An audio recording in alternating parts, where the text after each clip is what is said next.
Then she tried to explain how she's different from Joe Biden. And what she came up with is, we have different physical bodies.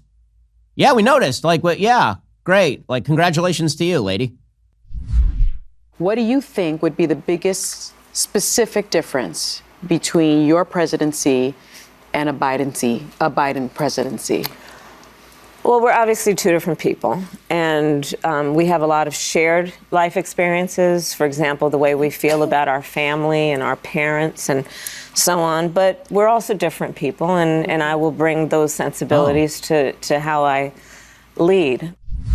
Yeah, that's revelatory. That's extremely revelatory. You're different people. Wow. I feel sanguine about that now. Seems better. She then tried to pretend that she is an empathetic person. Now, one of the great lies of American politics is that Kamala Harris is some sort of queen of empathy. They tried to trot this out at the DNC. They brought out various Congress people to testify that one time Kamala Harris was super nice to them. Oh my God.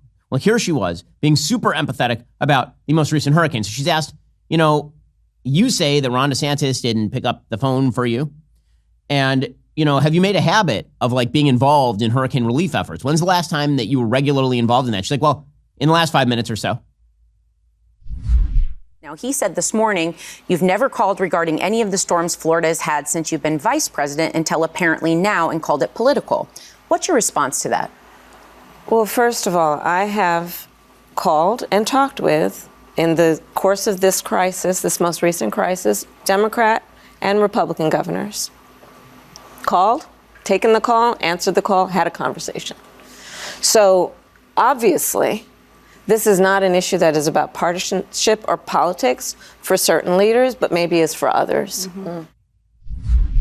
That's the most absurd. So he says, we've had a bunch of hurricanes, a bunch of natural disasters over the last few years in Florida, and you were nowhere. And she's like, but I did call this time. This attempt to spin her into the captain of empathy, it's an amazing thing. And speaking of lack of empathy, she then went on Stephen Colbert. So again, she's doing this big tour. Her big media tour consists of only people who already worship at the altar of Kamala. Kamala Harris's economic plan, if you can even call it a plan, is a disaster. Get ready for giant tax hikes, an almost 40% top income tax rate, 7% increase to the corporate tax, and she's even proposed a ridiculous capital gains tax on unrealized gains, which would just destroy the economy. All of that so she can add almost $2 trillion to the current $2 trillion deficit. You might be thinking it's time to make more of your savings tax sheltered and inflation sheltered. This is where I trust the good people at Birch Gold Group to help you the way they help me. Birch Gold will assist you in converting an existing IRA or 401k into an IRA in gold. The best news, you don't pay a penny out of pocket. Just text the word BEN to 989898. Get a free info kit on gold. There is no obligation, just information on fortifying your savings before the crazy really hits. As the exclusive gold partner of the Daily Wire for the past 8 years, they've got an A+ rating with the Better Business Bureau and thousands of happy customers. You can trust Birch Gold as well. Text BEN to the number 989898 for your free info kit today. That's BEN to the number 989898. Go check them out right now. Text BEN to 989898 to get started with my friends at Birch Gold. Okay, so last night, she was on Stephen Colbert. And when I think empathy, what I think is Florida's about to get clocked with a Cat 5 hurricane, and she is on Stephen Colbert drinking beer. This is how she makes hay with the common folks.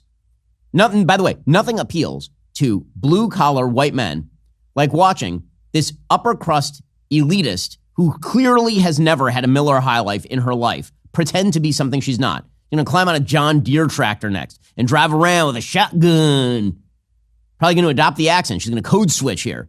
So here she is with Stephen Colbert, the two most effete people in America, drinking Miller High Life. I mean, we all know what she actually is doing, drinking rosé at 2 p.m. But okay, let's pretend with Kamala Harris here. This is what empathy looks like. Hurricane about to slam the coast. She's drinking beer with Colbert. But elections, I think, are won on vibes because one of the old saws is they just want somebody they can have a beer with. Uh-huh. So would you like to have a beer with me so I can tell people what that's like? Okay, this was... Now, we asked ahead of time because I can't just be giving a drink to the Vice President of the United States without asking. You asked for Miller High Life. You asked for Miller High Life. I'm just curious. Okay, the last time I had beer was at a baseball game with Doug. So cheers. Cheers. There you go.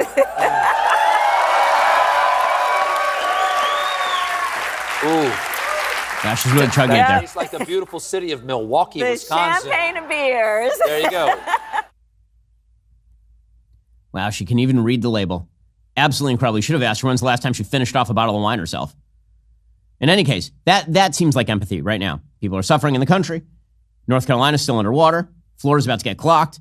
She is with Stephen Colbert, appealing to all those wine moms by drinking Miller High Life with Stephen Colbert and lecturing us on how the American dream is elusive right now. Again, she is just a factory of gaffes. If the American dream is elusive right now, perhaps you might want to look at who is the vice president of the United States. It's unbelievable. She's literally campaigning against herself at this point. Frankly, Stephen, the American dream right now is really elusive for far too many people in terms of even aspiring to own a home. It's too expensive. We don't have enough housing. We have a housing shortage. So part of my plan is to work with the private sector, with builders and developers, to build 3 million more homes by the end of my first term, and to give first-time home buyers a $25,000 a down payment assistance so they can just get their foot in the door to home ownership, which is the fastest and the most efficient way for people to build intergenerational wealth. These are the ways that I think about how we build up our country in a way that is about supporting the middle class. I come from the middle class. I'm never going to forget where I come from. Oh, God. Oh, my God. You know where she never talks about where she came from? Montreal. It's where she grew up. Go to Canada, lady. I mean, seriously, the American dream is elusive right now. Here's some free cash that comes from somebody else. But the important thing is that the Colbert audience knows how to pronounce Kamala's name. Again, it's all vibes, and there's nothing there. There is nothing there. And the American people increasingly are not happy with there being nothing there. They already have nothing there. Joe Biden's been dead for months. And meanwhile, their stand-in is an empty hot air balloon of a human. Here we go.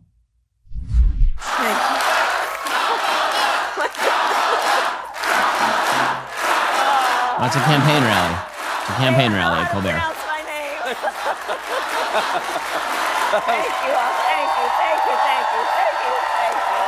I'm very excited. Thank you. She's winning new converts over there at her campaign rally on Stephen Colbert. I noticed that a whole lot of people know how to pronounce my name.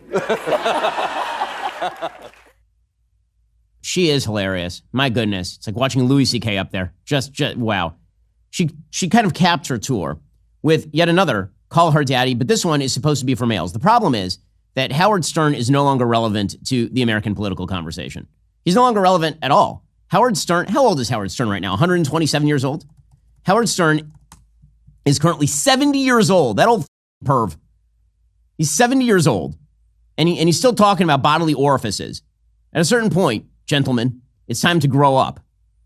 Now, Howard Stern was always a fake transgressive. By a fake transgressive, I mean he never really said anything transgressive. He just talked about a lot, which is not all that transgressive. It's actually quite boring. It turns out that if your entire job day in and day out is just to say unbelievably horrible things to women on the air, which is Howard Stern's shtick, it's incredible how this has shifted. Okay, it used to be that Democrats looked at Howard Stern and they're like, that guy's gross. This is yucky, right? The person who says this kind of stuff to women is despicable. And Republicans, being more religious, were like, yeah, that's true. And now Howard Stern is basically your typical Democratic apparatchik, and the entire Democratic Party believes that his discussions of bodily orifices probably should be on stage at the DNC. So Howard Stern announced yesterday that he'd be voting for Kamala Harris, a shocking development from a devout New York City liberal. What an unbelievable douchebag Howard Stern is and always has been.